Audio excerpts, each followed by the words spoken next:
Hello everyone. हम सब काफ़ी दिनों से वेट कर रहे हैं central bank of India credit officer के रिज़ल्ट के लिए, और ये वीडियो उसी के रिगार्डिंग है कि क्या रीज़न है रिज़ल्ट का इतना डिले होने का, और क्या हमारी जो वैकेंसी है वो कहीं कैंसिल तो नहीं हो गई है। तो इस चीज़ को फाइंड आउट करने के लिए मैंने थोड़ा रिसर्च करा, तो मैंने ये देखा कि डिक्लेरेशन ऑफ एग्ज़ाम डेट का जो नोटिफिकेशन था जो मार्च में रिलीज़ हुआ था,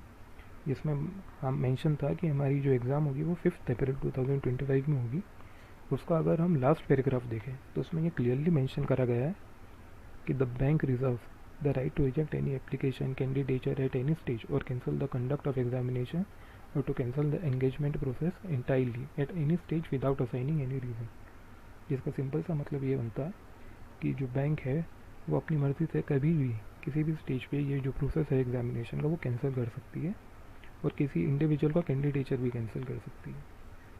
लेकिन ये चीज़ तो हर नोटिफिकेशन में मेंशन होती है, फिर वो चाहे सेंट्रल बैंक ऑफ इंडिया हो, आईबीपीएस हो, एसबीआई हो,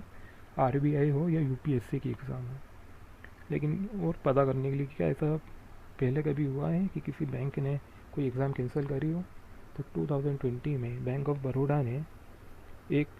क्रेडिट ऑपरेशन मैनेजर की पोस्ट के लिए जो वैकेंसी थी वो कैंसिल कर दी गई थी। उन्होंने नोटिफिकेशन इशू करा था, रजिस्ट्रेशन भी करवाया था, लेकिन बाद में एग्ज़ाम कंडक्ट नहीं कराई,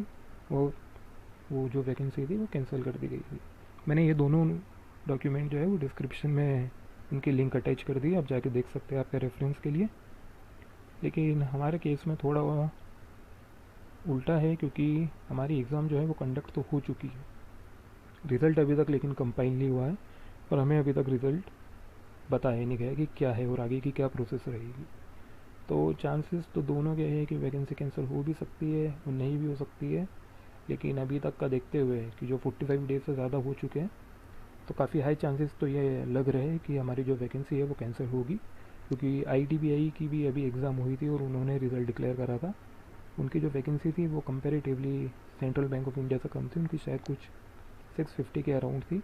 और उनका भी जो ट्रेनिंग प्रोसेस है वो मणिपाल से ही होगा। तो हो सकता है कि उस रीज़न की वजह से या तो हमारी जो डेट है डिक्लेरेशन की वो और आगे बढ़ेगी और 1 महीना लगेगा, या हमारी कम्प्लीटली जो है वो वैकेंसी कैंसिल हो चुकी है।